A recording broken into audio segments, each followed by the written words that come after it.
Level 4 focus is you start to go finding more and more time where you're working on it. So now you'll start at 10 o'clock and all of a sudden it's 10:15, 10:20, 10:30, and you don't have to force yourself to work for that time. All of a sudden you notice little shifts in your mind where all of a sudden time starts to slip away a little bit because you are so intently focused and disciplined and zoned in on improving that one aspect of what you're doing. For example, writing email content. You get better at just spending 20 minutes, half hour, all of a sudden an hour's gone by and you're like, wow, I just wrote a great article. All because now you're at level 4 focus. Level 4 focus is pretty good, but you're not at level 5, or what I call fanatic focus, where you work on your goal, whether you feel like it or not, and you doggedly crave feedback. This is where you hear the great athletes talk about being in the zone, or they have flow, or they're in the game. I remember vividly in 1992 watching Michael Jordan in the NBA Finals in the last game, having a fever of 102. And every time there was a timeout, he'd ice himself because he was so hot and so worn down. But he still continued to play, had one of his best games of the season, and hit the game-winning shot. Now, when Michael Jordan got up that day, do you think he felt like being a great basketball player that day? No, he didn't. Because he was tired, he was sick, and he wasn't feeling good. But he did it anyway, even though he didn't feel like it. Michael Phelps, a reporter asked him when he was training for the Olympics, about a year and a half, 2 years before he won his 8 gold medals, is it worth it? Is it worth it to train for the Olympics? Michael Phelps said, don't ask me right now. 2 years later, when he was standing on the podium and he had all those medals, do you think it was worth it for him? Yeah. You know why it was worth it? Because he was focused. He was really, really intent. He was really, really in the zone. All because of fanatic focus. When I think I'm in fanatic focus, all of a sudden everything strips away. There's nothing that you need to worry about. All the other thoughts, other worries in your life go away, and all of a sudden ideas, concepts, and things that you never would have thought of suddenly, miraculously appear in your mind. When you intensely focus on the 1 or 2 things that will revolutionize your business, the trivial problems will evaporate. That is why fanatic focus is so important. All of a sudden, whether you need to write an email or not doesn't matter anymore, because you're focused in on the goal. Whether it's adding more customers, sending more emails, it doesn't matter if you have to do all the little things, or you're able to get rid of the little things because you're focused. So I know I've built up the concept of fanatic focus, but without any way to implement it or to try and achieve higher levels of it or make it easier to accomplish that, it doesn't mean a whole lot other than being an idea. And since we all know that learning only takes place when there is a behavior change, we need to figure out some ways that we can change your behavior. So here's some ideas on how to reach fanatic focus. One of the things I like to do at Corkscrew Mobile is I like to review the top 30 actions that we're taking in my business, whether it's emailing people, contacting people, how I write my content, when I write my content, whether I'm working on writing copy, what kind of images I'm using, the people I'm talking to, the customers I'm talking to, and all the different aspects of running a business. I figure out which ones I need to focus on. Which are the ones that are most valuable to me? Which are the ones I can eliminate? I try and eliminate all the ones that can be automated. I also try to do ones that don't best serve the customer. For example, I spent a long time building a website that did help give information about my product, but it probably wasn't the best way to serve my customer because I wasn't figuring out ways to help them. I was just trying to figure out ways to make my product look better. So I eliminated doing that. And I just left my website be. And I also delegate out tasks that are not high value for me. So I delegate out some of the handling of emails because that isn't as high task for me as it should be. So it allows me to strip away the unnecessary and the distractions so I have more time to dive in to fanatic focus. Another way to reach fanatic focus is to spend time learning visualization and meditation techniques to increase your focus and discipline. There's going to be some upcoming articles on the Corkscrew mobile website on exactly and specifically how to get better at visualization and meditation. But one of the concepts I'm going to leave you with, just a little blurb, a little nugget, a little seed in the back of your mind, is going to be closing your eyes, breathing into 7, counting out to 7, and then counting each breath. So you breathe in, count to 7, breathe out, count to 7, that's 1. Breathe in, breathe out, that's 2. And all you're focusing on is that breath. And that's a great way to get you started down the path of being able to focus on one concept, one idea at one time. Another idea on how to reach fanatic focus is you need to designate time for behavior change, where all you do is get better at an area that you need to improve on. For the last 4 months, I've been doing the Insanity workout videos because it's been very, very important for me to get in shape, healthy, and looking the best I've ever looked. I have a goal on my goal wall that says, has the best looking abs I've ever had. I'm close, but I'm not there yet. But why is it that I am close? Because every day I have a designated time for working out where I change my behavior, my workout, my routine, where I had to get rid of television and reading Facebook and some of the other distractions that prevented me from having the health of the body that I wanted. So if you designate time every day where you're going to change and work on the things that are most important to you, it's easier and easier and easier to hit ferocious focus.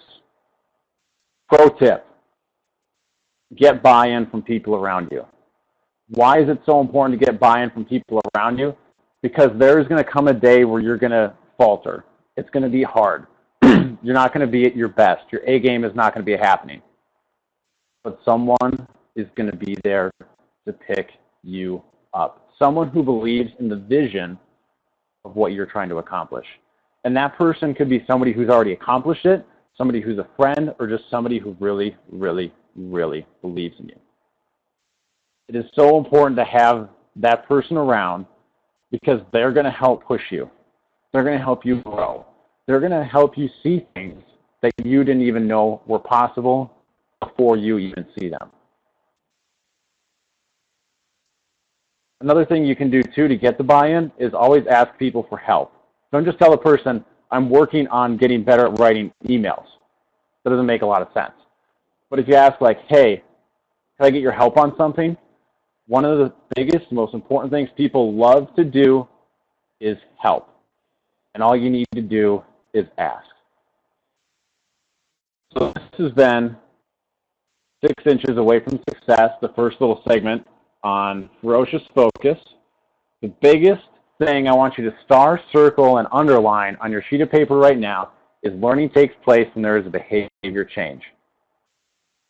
Learning takes place when there is a behavior change.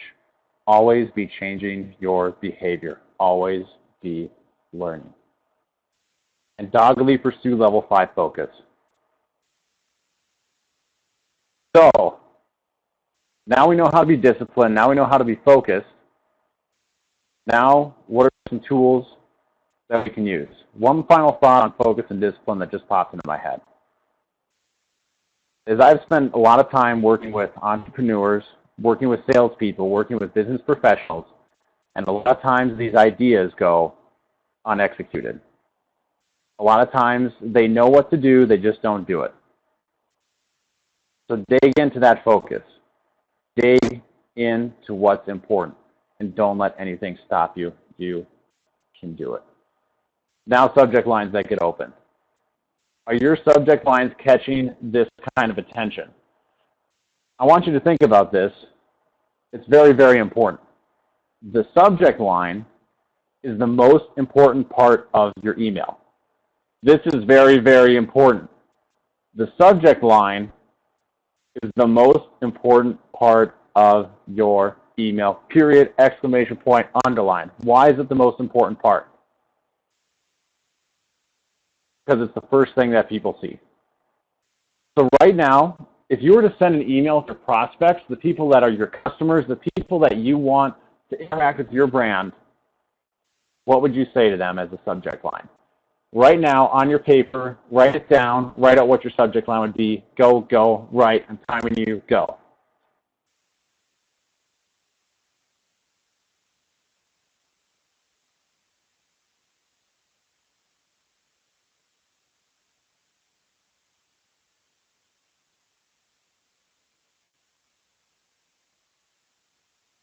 Hmm.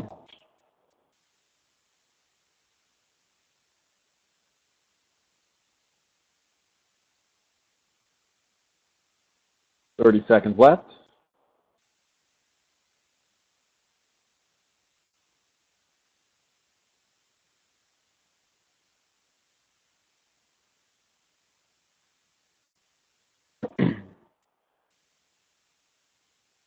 About 10 seconds.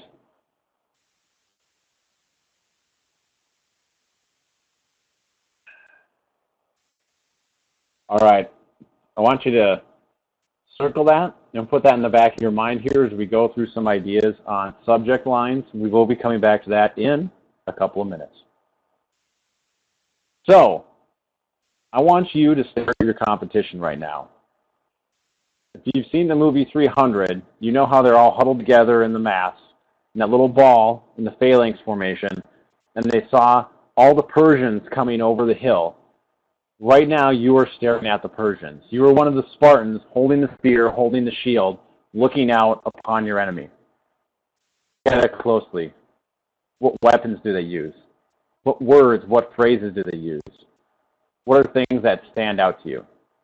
What phrases do you kind of pick up on? Here's some of the things that stood out to me.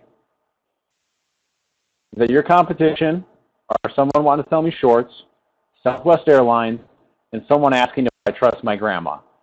Seriously, somebody had that as a subject line if you didn't catch it. Number 2, do you trust your grandma? I intentionally didn't open that one because I knew the tricks that they were using. But that was the first one that stood out in my mind when I saw it. But here's what I want you to think about. When your email lands in their inbox, are your headlines getting lost in the shuffle? Or are your prospects intently reading your messages? When they see your email pop up in their inbox, are they excited or are they lackluster? Let's say you were going to write an email on how to improve a sales rep's closing percentage. You would probably want to avoid some of the following subject lines. What top sales professionals do? Mondo Sales Invitational. Earn more money, better training, killer prospecting. Take half a second and ask yourself why these probably aren't the greatest subject lines. Think back, if you saw these subject lines up in that mess of other subject lines, would they stick out to you? Here's my ideas on why these maybe aren't the best or why these are as effective as they could be. They're what I call focused-ish, but not specific. They at least got the idea of, hey, you're writing to sales professionals and they write about a topic for sales professionals, but they're not digging into what they need. They're not digging into that emotional side, that part that's important to them. So here's my ideas on why these might not be the greatest. What top sales professionals do? Provides the information on sales professionals, thumbs up, good. So lets you know that they're actually talking to that target audience, but it lacks the specificity that what's really going to be talking about. Because you're just talking about what top sales professionals do. You're not talking about improving closing. You're not talking about how they go about doing the sales process, just what top sales professionals do. It could be that they go home and drink all day. You don't know. Mondo Sales Invitational. You don't even know if that's for the sales prospect or not.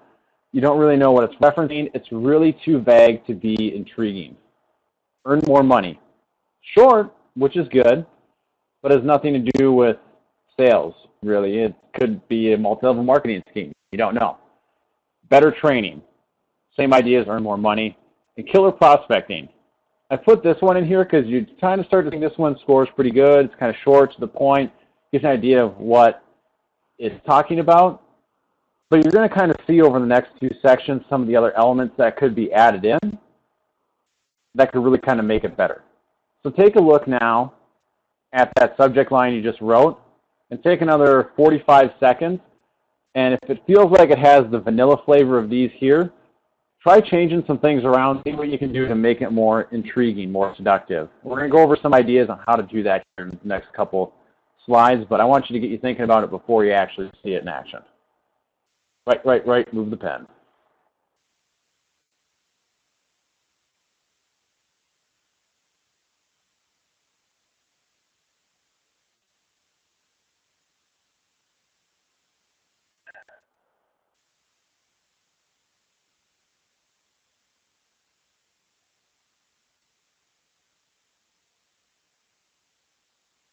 Another 15 seconds.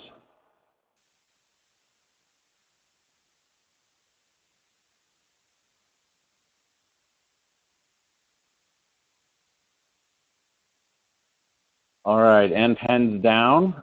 Take a look at what you wrote the first time and wrote the second time and see how it's already started to change a little bit, if anything changed.